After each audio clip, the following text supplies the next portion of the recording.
Hello fellow gamers and welcome once again to my SimCity video tutorials. In this video I will be talking about the scourge, the bane, the greatest nemesis of your city, the traffic. It is the greatest, the worst and the ugliest problem your city will ever face. Now that we have introduced our enemy, let's introduce our allies in the fight against him. Those are the roads, your streets, your avenues, and your transportation department consisting of planes, boats, trains, streetcars and buses. Your greatest battle and your greatest battlefield are right here, your entrance and the exit out of your town.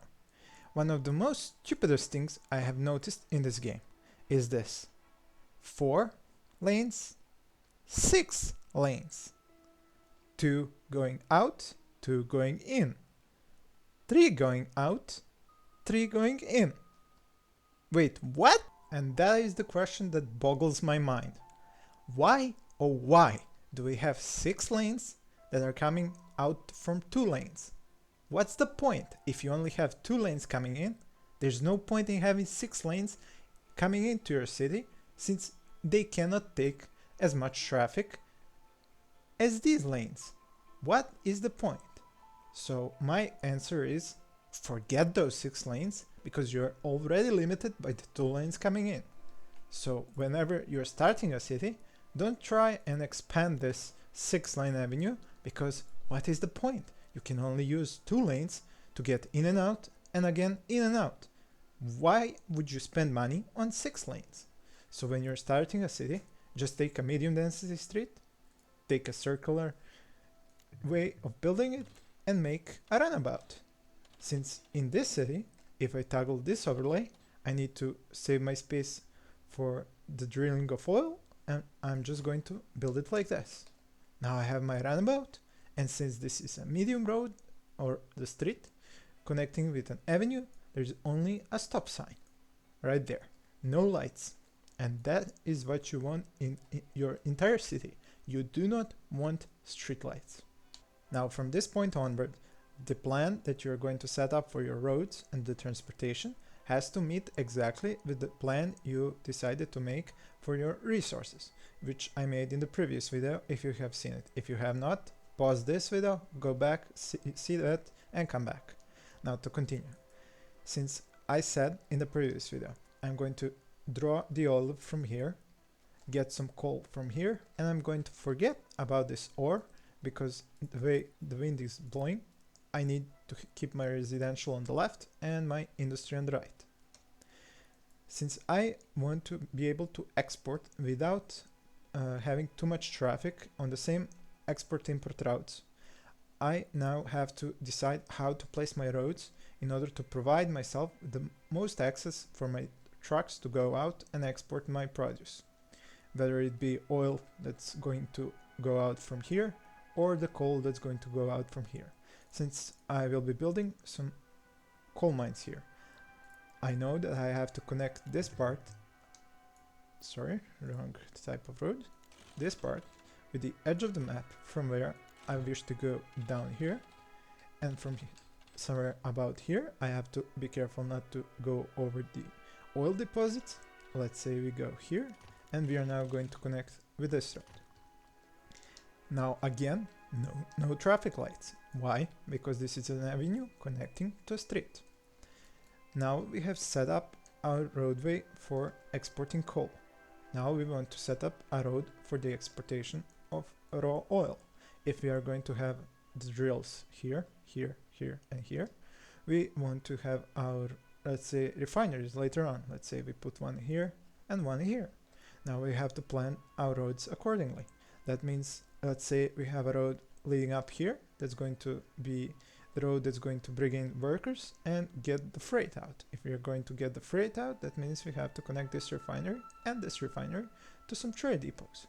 Let's say we put a trade depot here, maybe another one here, and they're going to export using this runabout and exit out of the town. So we want our people to be coming in for the jobs from here. So let's see what we can do about that. Now I'm going to show you a trick that I found out by myself while trying to set up this video. what I did was started an avenue from here and went up the hill. Now at one point I noticed this. Wait for it. Ta-da! A hole in the ground. How deep? Very deep. Not all the way to China, but all the way to the sea level. Because if you look in the region view, there's the sea, or a river, or a lake, whatever it is. Now I seem to have drilled all the way down. But wait, that's not all. What else have I found out? Watch this.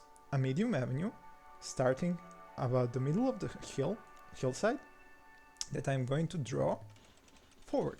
But what it will turn into? Haha, what about that? Now we have a tunnel. Now, what's the best usage of tunnel? It's a way to allow your traffic to go below a certain part of town without making any intersections. Now, since that was very short, we want something longer.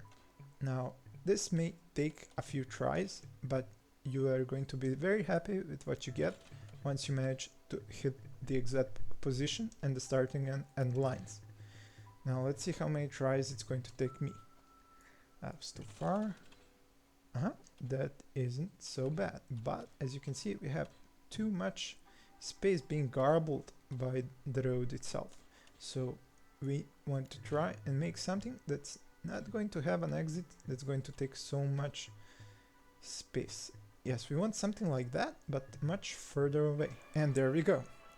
After about 5 to 10 minutes and 100 tries, this is what we get. A tunnel that goes through this hill and goes up out here. Now, over that tunnel, we can continue this avenue. If we can just get, there we go. We can continue that avenue up to the end of the map. Or we can just stop it about, let's say, here.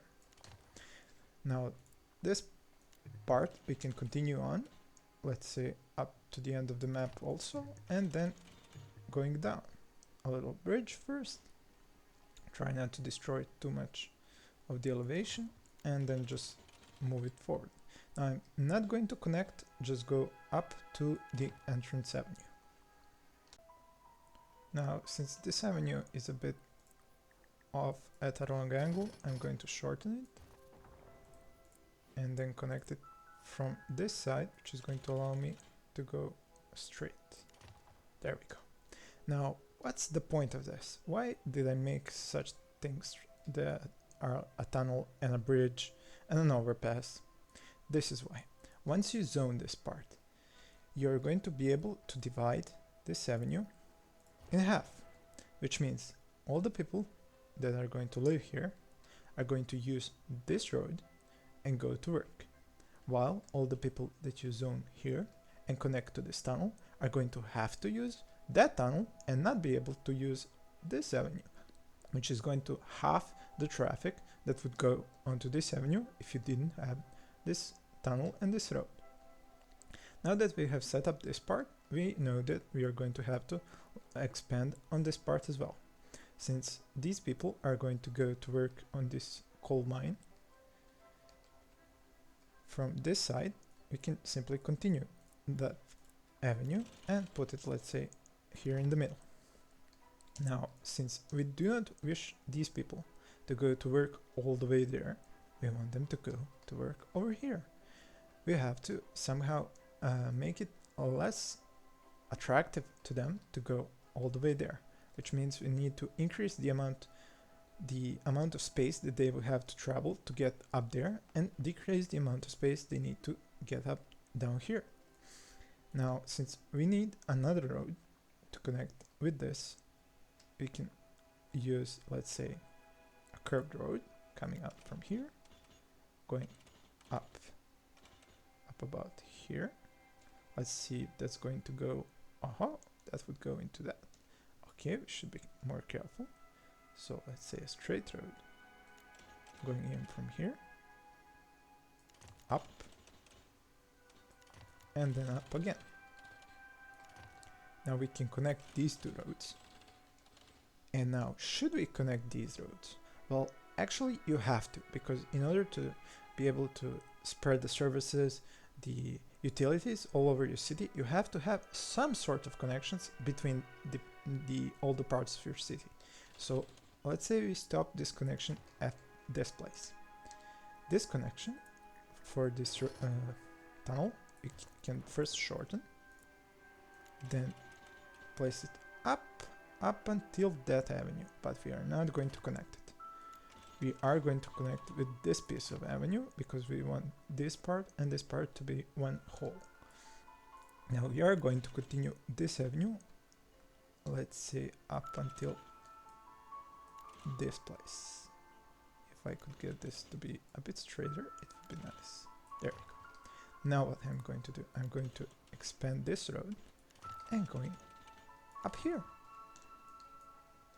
And maybe only now do I connect this part of the town with this part of the town, which means that it is now also connected with this part. Now tell me, would you drive to work from here all the way there? Or would you simply stop here, go through the tunnel, and go to your refinery for work? I think the answer is clear. Now let's see in which other ways can you control where your sims will go. Since we have already divided a lot of this space, let's say we see about having some more streets so we have where to zone. So let's say we are going to put some more streets here and keep connecting them up here, give these sims more places to live over here and over here. Now all of these sims from this side and this side will go to this avenue and go down. The sims living here will go into this tunnel, and sims living here will probably also go to this tunnel. Now about these sims up here. Well, you have to somehow divide the places and the roads that they're going to use to get to. So these sims that are going to live on this side, sure, I'm going to let them go through these streets, let's say, and into this avenue. Now you never want to zone inside these avenues. Sure, you can zone when you are starting up with small houses, something like this, but as soon as you want to go to a medium density, or even as soon as these roads fill up with low density housing, you want to delete this, because you do not want any buildings having an entrance and exit onto your main avenue that's going to see as much traffic as possible, because you do not wish traffic to stop, you want it to be fluid. So that's exactly what you're going to do always. You're going to zone it, you're going to allow them to set up houses here, but as soon as they set them up, you're going to delete this. So the next time they increase in density, they can only go up or down. You can further control where they're going to go by not allowing two sides of the street to have entrances and exits for your sims.